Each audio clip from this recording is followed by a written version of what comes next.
Hi all, welcome to kids blog. ನಾನು ಇವತ್ತು ಅಕ್ಕಿ ಸರಿನ ಹೇಗೆ ಮಾಡೋದು ಅಂತ ತೋರಿಸ್ಕೊಡ್ತಾ ಇದ್ದೀನಿ. ನನ್ನ ಮಗುಗೆ 6.5 ಮಂತ್ಸ್ ಇದೆ. ನೋಡಿ, ಅಕ್ಕಿ ಸರಿ ನಾನು ಆಲ್ರೆಡಿ ಮಾಡಿ ಇಟ್ಕೊಂಡಿದ್ದೀನಿ. ಇದು ಹೇಗೆ ಮಾಡೋದು ಅಂತ ನಾನು ನೆಕ್ಸ್ಟ್ ವಿಡಿಯೋಲಿ ತೋರಿಸ್ಕೊಡ್ತೀನಿ. ಇದಕ್ಕೆ ತುಪ್ಪ ಮತ್ತು ನೀರು ಅಕ್ಕಿ ಸರಿ ಬೇಕು. ನಾನು ಇದಕ್ಕೆ ನೀರನ್ನ 1.5 ಕಪ್ ಅಷ್ಟು ನೀರು ತೊಗೊತಾ ಇದ್ದೀನಿ.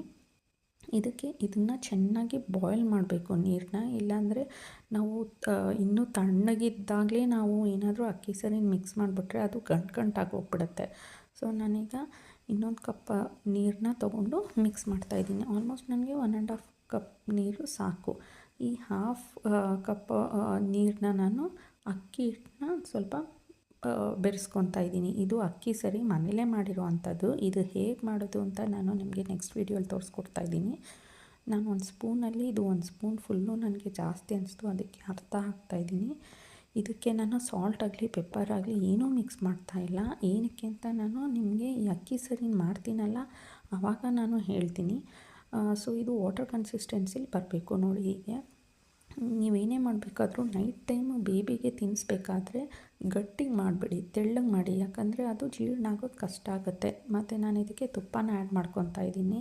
ಈ ನೀರು ಕುದೀತಾ ಇರಬೇಕಾದ್ರೆ ಮೊದಲನೇ ನೀವು ತುಪ್ಪ ಆ್ಯಡ್ ಮಾಡಿದ್ರೆ ಅದ್ರ ಫ್ಲೇವರು ಚೆನ್ನಾಗಿರುತ್ತೆ. ಮತ್ತು ಮನೇಲೇ ಮಾಡಿರೋ ತುಪ್ಪ ಅದು. ನೀವು ಮಗುಗೆ ಏನಾದರೂ ತುಪ್ಪ ಹಾಕಬೇಕಾದ್ರೆ ಆದಷ್ಟು ಮನೇಲೇ ಮಾಡಿರೋ ಅಂಥ ತುಪ್ಪನ ಆ್ಯಡ್ ಮಾಡಿ.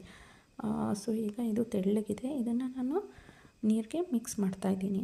ನೋಡಿ, ನಾನು ಮಿಕ್ಸ್ ಮಾಡಿದಾಗ ಅದು ಅಕ್ಕಿ ಸರಿ ಎಲ್ಲ ಅಲ್ಲೇನೇ ಉಳ್ದೋಯ್ತು. ಸೊ ಇದಕ್ಕೆ ನಾನು ಇನ್ನೂ ಒಂಚೂರು ನೀರನ್ನ ಆ್ಯಡ್ ಮಾಡಿ ಮಿಕ್ಸ್ ಮಾಡಿ ತಿರ್ಗಾ ಅದಕ್ಕೆ ಆ್ಯಡ್ ಮಾಡ್ತಾಯಿದ್ದೀನಿ.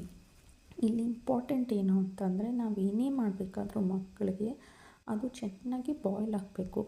ಅರ್ಧಂಬರ್ಧ ಬಾಯ್ಲ್ ಆಗಿದ್ದರೆ ಅಥವಾ ಅದು ಬೇಯದೇ ಇದ್ದರೆ ಮಕ್ಕಳಿಗೆ ಹೊಟ್ಟೆ ನೋವು ಬಂದುಬಿಡುತ್ತೆ. ಸೊ ಅದನ್ನು ಮಾಡೋಕ್ಕೆ ಹೋಗಬೇಡಿ. ಪೇಷನ್ಸಿಂದ ಚೆನ್ನಾಗಿ ಅದನ್ನು ಬಾಯ್ಲ್ ಮಾಡಿ. ನೋಡಿ, ಇದು ಇಷ್ಟು ತೆಳ್ಳಗಿದೆ ಅಲ್ವಾ, ಇದು ಬಾಯ್ಲ್ ಆಗ್ತಾ ಗಟ್ಟಿ ಬರುತ್ತೆ. ಸೊ ನಾವು ಇಷ್ಟು ತೆಳ್ಳಗೆ ಮಾಡ್ಕೊಬೇಕು. ಹೋಗ್ತಾ ಇದು ಗಟ್ಟಿ ಆಗುತ್ತೆ. ನಿಮಗೆ ಗೊತ್ತಾಗುತ್ತೆ, ನೀವು ಮಿಕ್ಸ್ ಮಾಡ್ತಾ ನಿಮಗೆ ಗೊತ್ತಾಗುತ್ತೆ ಆ ಕನ್ಸಿಸ್ಟೆನ್ಸಿ ಗಟ್ಟಿ ಆಗ್ತಾ ಇರೋದು. ಸೊ ಆವಾಗ ನೀವು ಫ್ಲೇಮ್ ಆಫ್ ಮಾಡಿ ಮಗುಗೆ ತಿನ್ನಿಸ್ಬೋದು. ಇದು ನೋಡಿ, ಈಗ ನೊರೆ ಬರುತ್ತಲ್ಲ, ಚೆನ್ನಾಗಿ ಆಗಿದೆ ಅಂತ. ನೋಡಿ, ನನ್ನ ಮಗುಗೆ ನಾನು ತಿನ್ನಿಸ್ತಾ ಇದ್ದೀನಿ. ನೋಡಿ, ಅಂದ್ರೂ ಸ್ವಲ್ಪ ಗಟ್ಟಿ ಥರ ಆಗುತ್ತೆ. ನೋಡಿ, ಹ್ಯಾಪಿಯಾಗಿ ತಿಂತಿದ್ದಾನೆ. ನಿಮಗೆ ಈ ವಿಡಿಯೋ ಇಷ್ಟ ಆದರೆ ಪ್ಲೀಸ್ ಕಮೆಂಟ್ ಮಾಡಿ, ಲೈಕ್ ಮಾಡಿ, ಸಬ್ಸ್ಕ್ರೈಬ್ ಮಾಡಿ. ನಿಮಗೆ ಹೀಗೆ ಈ ಥರ ಇನ್ನಷ್ಟು ವೀಡಿಯೋಸ್ನ ನಾನು ಶೇರ್ ಮಾಡ್ತೀನಿ. Thank you.